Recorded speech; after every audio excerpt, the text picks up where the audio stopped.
Hello, yung unang pattern natin, kailangan mo ng spiritual.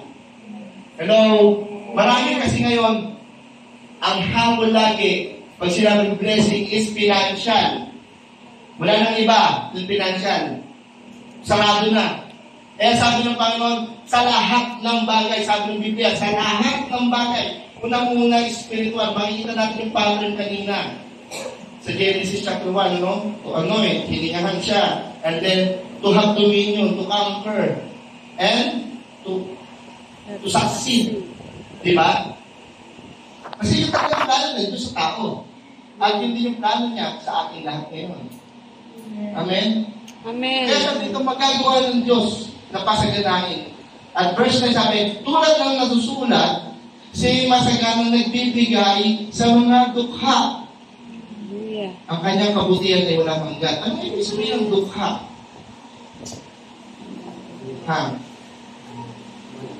Mahirap, di ba? Sundan natin, Blessed are the poor in spirit. Matthew 5:3. Sabi dito, blessed are the poor in spirit, because there is the kingdom of heaven. Bakit ang sabi niya, kung ang Lord is blessed daw ng mga dukha, bakit ang dami pa rin mahirap? Ang dami pa rin mahirap kung talagang i-bless siya ng dukha. Ang sinasabi kong dukha rito is, blessed are the poor in spirit. Kasi yung dukha sa panahon natin ngayon, lalo na ngayon, di ba? Kahit sa Old Testament or sa Bible times, pag sinabing dukha, sa nakatira, sa squatter, sa ano pa? Yung walang pera, yung lagi alam nila, pag sinabing dukha, walang pera agad. Laging gano'n, More on literal na bagay. Pero ang sinasabi pala rito, na dukha ay yung mga poor in the spirit. Sabi mo, blessed are the poor in spirit, because there is the kingdom of God. Sabi, sa Tagalog, pakibasa po sa Tagalog, Matthew 5:3. Bilisan ano kaya magkaroon tayo Bible dito? Kaya mas unang abunot, 20 pesos. Mapalad ang mga aba na wala nang inaasahan. Oo, mapalad ang mga aba na wala inaasahan kundi ang Diyos. And yung main verse natin sa Jeremiah kanina, blessed are, ang dukha sa espiritu. Yung kanina, yung ating verse, Jeremiah kanina, blessed are those who trust in the Lord. Amen. Ibig sabihin pala dito, pag sinabing poor in the spirit, hindi yung literal na poor in the spirit, portoy-portoy yung damit mo, punit-punit. Di ba? Pag sinabing poor, ano madalas nakikita natin? Ganyan, di ba? Ganyan, di ba? Dahil, ano ba yung poor? Dahil nakaganyan ng kamay. Di ba? Hindi ka mo, anong tawag yung kalapit penge? Kalapit penge, di ba? Kagagagan sa sa kotse mo. O kaya, kakain ka sa Jollibee, sa biglang may didikit sa labas. Di ba parang, ang hirap sumubo? Ang hirap sumubo Kasi parang hindi mo alam kung bibigyan mo ba or niloko ka ba nito, gano'n. Pero, yung sinasabi ko, poor in the spirit, dapat po pala ang ating katayuan ay parang ganyan rin. Hindi ko sinasabi, ay, Brad, baka yun yung orphan spirit, iba po yun. Yung orphan spirit, hindi yun. Pag sinabi poor in the spirit na walang ibang inaasahan na magbibigay sa iyo ng biyaya kundi ang Panginoon. Amen! Yan po yung poor in the spirit. Natin Sabi dito, the root word for poor in New Testament is piotos. Piotos. Being poor in the spirit is a type of spiritual posture acting as beggar before the Lord. We beg for His mercy and grace because we know we are unable to earn them on our own. Amen? Amen? Amen. Dahil lagi kang, Lord, yung habag mo, Panginoon, Lord, yung biyaya mo, Panginoon, ay kailangan ko araw-araw. Hallelujah. Amen. Amen. Na minsan kasi, sa ganang lakas natin tayo umaasa. Minsan, madalas, di ba? Ay, okay naman eh. Okay naman kasi meron man tayong relative abroad or meron tayong source of income, meron tayong businesses. Ano yan? Ayuda? So, minsan tayo, nalilimutan natin po ito, mga kapatid. Listen to this, ha? Nalilimutan natin itong spiritual posture of being full in the Spirit. Amen? Nalilimutan natin ito. Mga kabataan, baka sabihin nyo, ay hindi, si mama naman saksi dati na, sa abroad Kaya nasabi ko sa inyo, ang source of life natin, walang iba kundi ang Diyos. Bakit po? Anytime, pwedeng mawala ang trabaho mo, pwedeng alisin ka sa trabaho mo. Amen? Kaya hindi mo pwedeng ipagmalaki na, eto ako ngayon estado ko to di ba? Ano ako, well off ako Kasi eto yung trabaho ko ngayon. Paano kung biglang mawala? Ayos May commercial po. This service was brought to you by Standard Electric Fan. Okay. Balik tayo doon. Kung makikita natin dito, ito po yung hinahanap ng Panginoon sa ating bawat Kristiyano. Sa bawat anak niya. So cute. Meron po ba? May dinadistract tayo sa pogi, Okay. Pasig Bibo Soto lang, yung mga kaibigan kong pastor, habang iba-Bible study sa Pasig, nakasabay nila si Bibo, na-starstruck sila ngayon! Na-starstruck sila So, commercial lang yun. So ngayon, ano po yung katayuan natin spiritual? Tanungin ko po kayo, ano yung katayuan po natin spiritual ngayong araw na ito? Or ngayong oras na ito? Or ngayong season ng buhay natin ito? Sabi nila, bakit sila unfair? Ang tagal ko naman ng palataya, pero mahirap pa din ako. Dalawa lang po pwede mangyari. Una, baka season mo, yung season mo ngayon, ay kailangan mong maging ganito. Full in the Spirit. Na wala kang ibang asa, wala kang ibang hiningian, wala kang ibang lalapitan kundi ang Diyos. Or yung season mong yan, tinuturuan ka ng Panginoon na walang ibang aasahan kundi siya. Amen. Amen? Tinuturuan tayo maging muna, tinuturuan tayo maging mababa. Hello? Kasi tignan niyo po ang beggar. Ano po ang beggar? Di ba ang beggar, hanggang hindi sila nagpapakumbaba or kumbaga, hindi sila parang mukhang nakakawa, hindi sila bibigyan. Di ba? Hindi ko ba sinasabi na, ibig sabihin nung magmukha tayong kawawa lagi, Ang sinasabi ko dito, yung being a beggar na, Lord, yung dependence mo sa Panginoon, yung pagiging depende mo lagi sa Diyos. Kasi marami tayo, di ba sinasabi ko kanina pa, na ang nagiging tayong depende doon sa lakas natin. Depende ka sa income mo, sa trabaho mo, sa business mo. Pero nalilimutan mo na dumepende sa Diyos. Kaya minsan, sa buhay natin, dumarating na bankrupt na, parang yung negosyo mo nalulugi. Tignan mo muna, baka umasa ka na dyan masyado. Umasa ka na dyan sa source of life mo. Akala mo, yan yung source of life mo, pero hindi. Ang totoong source of life mo, walang iba kundi ang Panginoong Jesucristo. Amen. Na araw-araw dapat lumuluhod ka sa Panginoon. Lord, ang biyaya mo ay kailangan ko. Na kahit sa panahon na ikipinagpala na, nasa iyo na lahat, dapat po nasa katayuan pa rin tayo nito. Bakit po? Kaya nakita ng Diyos na yung puso mo ay laging nakadepende sa Kanya, yung blessing mo, yung source, yung income mo, tuloy-tuloy na dadalo yung pagpapala ng Diyos. Bakit po? Ang source of life natin, yung kanina sa verse natin, it's like a tree planted in the water. Na yung tubig na yan, di ba yung ilog, dire-diretso lang yan? Tapos yung ugat ng punong kahoy lagi nandoon. Lahat po kakayuan ng isang Kristiyano.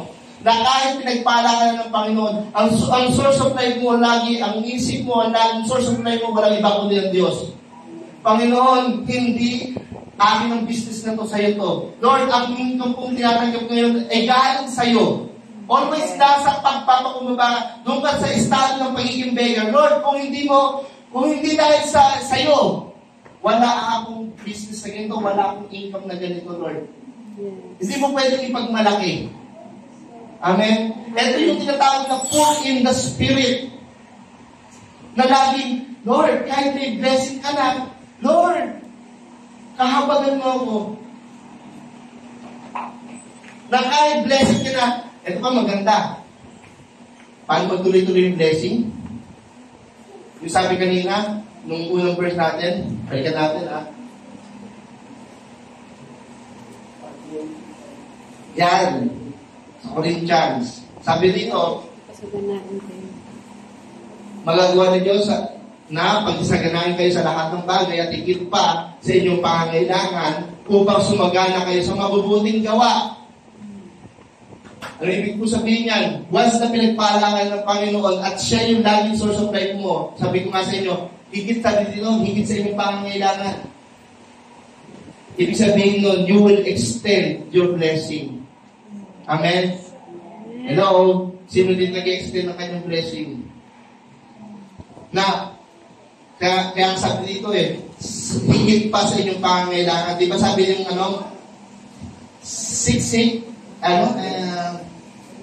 He is more than enough. Oh, sorry, sa verse 9. He is more than enough. Ano yung ibig sabihin ng He is more than enough? Enough siya sa pangangailangan mo. Yung more than enough, yun yung nag-uumapaw. Amen? Amen. Baka kasi maganda yung illustration dito, no? Imagine mo, pinuno ka na ng Panginoon, yung baso, pinuno na, yan yung sayo. Pero yung pag pinag-overwhelm ka ng Diyos, umapaw, hindi na yan sayo. Para yan sa iba. Para yan sa sabi, mabubuting gawa.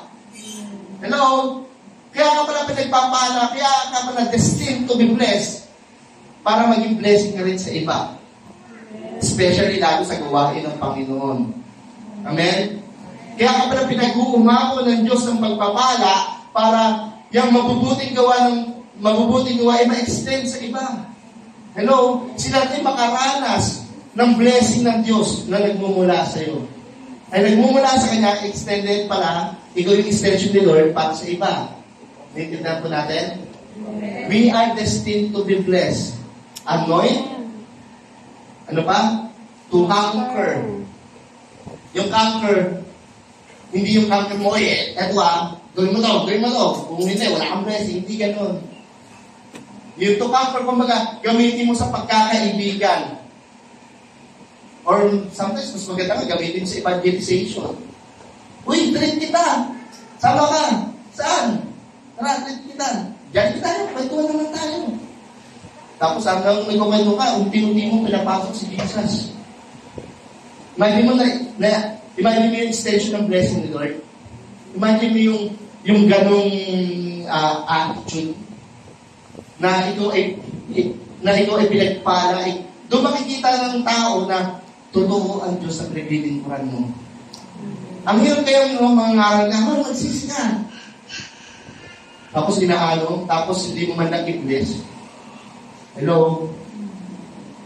Sabi doon, we are destined. Destined tayo para mag-bless. Amen? Balik tayo dito.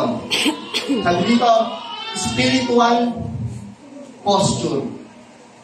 Hindi to, kung naalala niyo si King David, hello?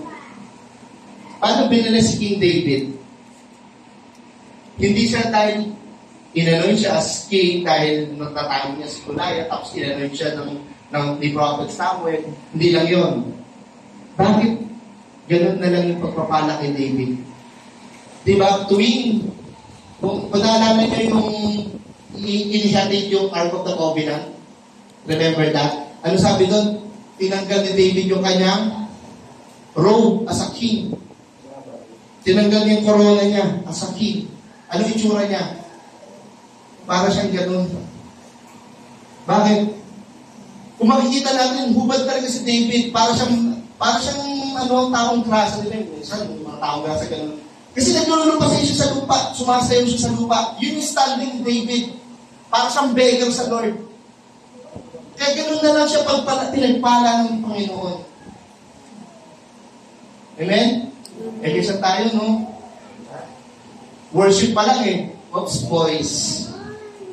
Sabi ng song nila, itasasali kami sa Panginoon! Lord. Niyak pa eh, no? Gusto ng Panginoon, all out sa Panginoon. Kasi ito yung pagiging beggar. Lord! I give you everything, Lord!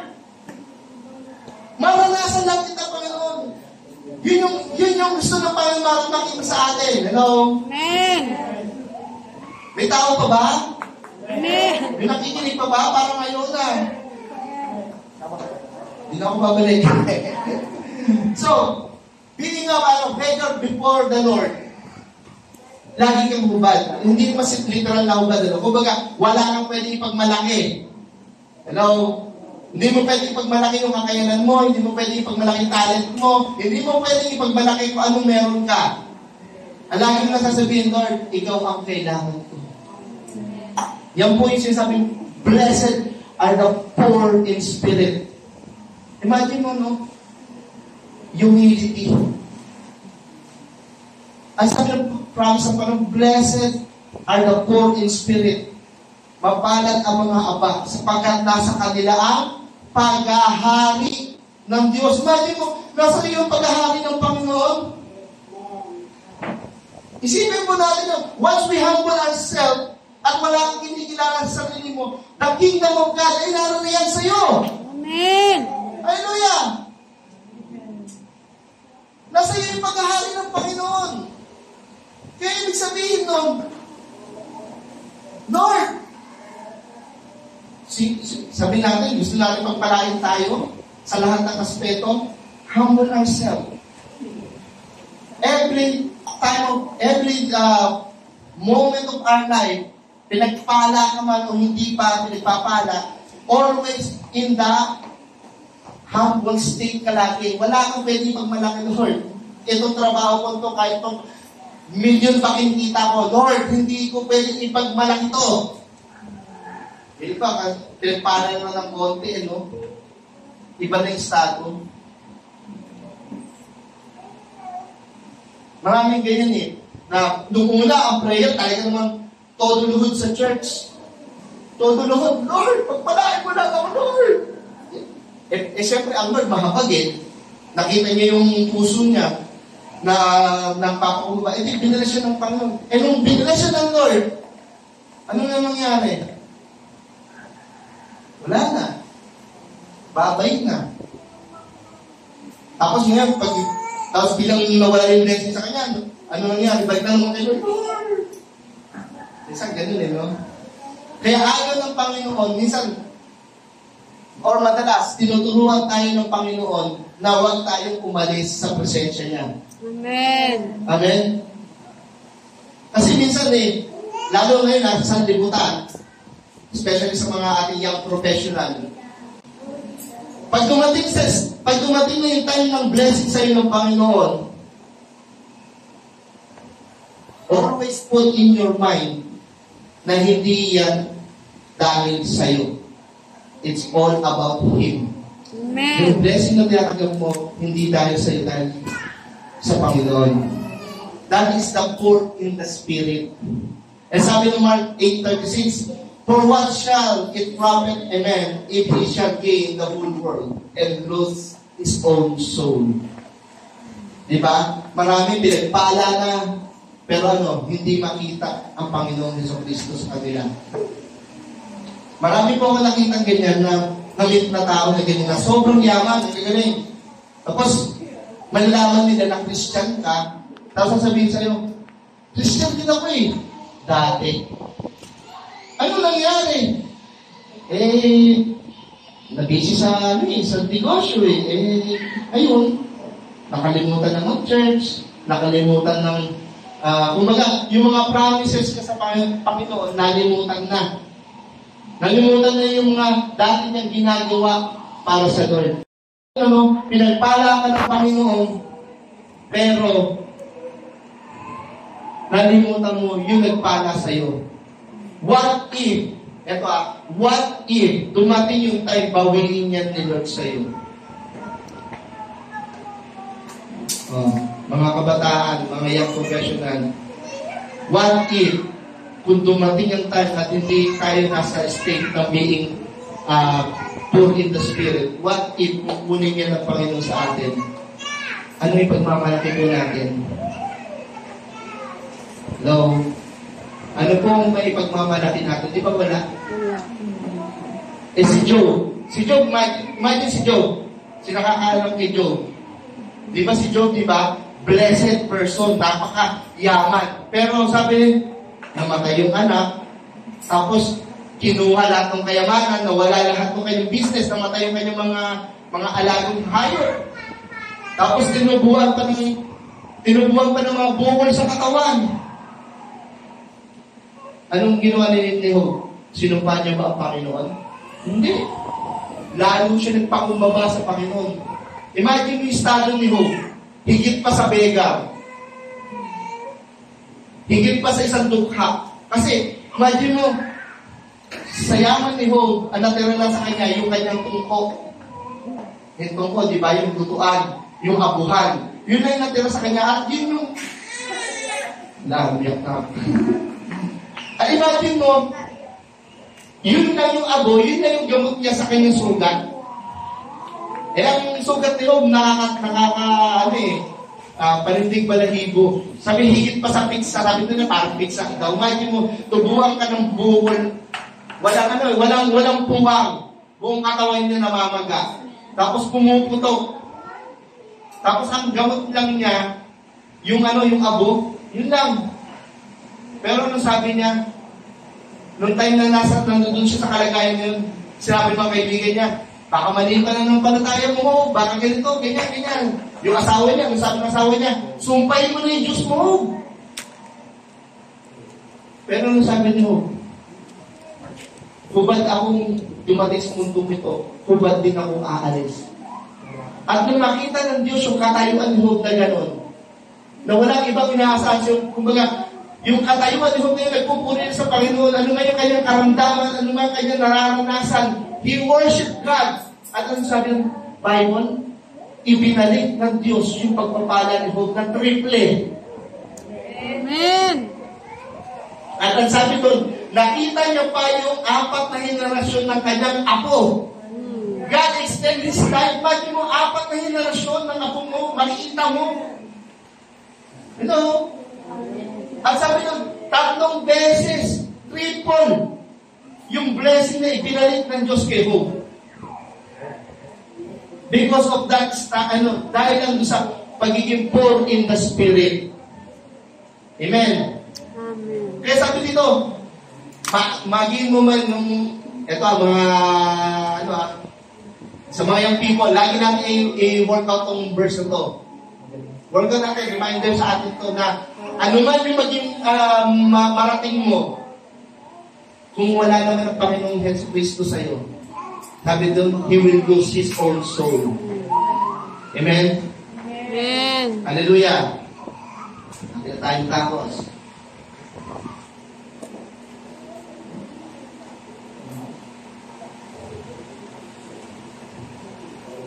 Bless until the end. Amen. Marami bless nung una, tapos anong nangyari? Pa-decline yung blessing. Dami ngayon, pag-aso na lang, lalo nung eleksyon. Nung eleksyon, maraming tumakbong mga artista. Kasi, yung karir nila, medyo pa ganun na. Pa-decline na yung karir nila, kaya tumatakbo sila ng politician. Alam niyo po, malaki talaga yung chances, kumbaga, parang yun na yung last hope nila. Imagine yun parang last hope na lang nila yung politics. Tayo, sino yung last hope natin? Sabi dito, blessed until the end. Dapat po ang bawat Kristiyano, if we are destined to be blessed, if we are destined for blessing, dapat po hanggang katapusan, hanggang dumating ang Panginoon, we are blessed. Amen. Amen? Amen. Amen. Sabi ng Tito, or Titus, sabi ng Titus chapter 2, verse 13 to 14, habang hinihintay natin ang pinagpalang araw na ating inaasahan, ito ang araw na mahaya ng kaluwalhatian ng ating dakilang Diyos at tagapagligtas na si Jesus, na naghandog ng kanyang sarili upang palayain tayo sa lahat ng kasamaan at linisin tayo upang maging kanyang sariling bayan na masigasig sa paggawa ng mabuti. Imagine mo, sabi, habang hinihintay natin ang pinagpalang araw. Minsan dito, sino dito yung pag sinabing rapture ang natatakot? Kasi di ba pinagpalang, yung iba kasi pag sinabing end times, parang takot na takot. Yung church parang patakas, parang ayun sa Antichrist. Dapat yung church kasama sa rapture. Sinong ganun yung mindset? Ay, dapat pala, yung sa end times, dapat ganito, ganyan. Hindi po, sabi ni tayo, so, habang hinihintay natin ang pinagpalang araw. Hello? Amen. Na ating inaasahan, ito ang araw na mahayag ng kaluwalhatian ng ating dakilang Diyos. Na dapat, para pagdating ng before pa lang, habang hinihintay mo yung pinagpalang araw na yan, ang church ay blessed. Amen.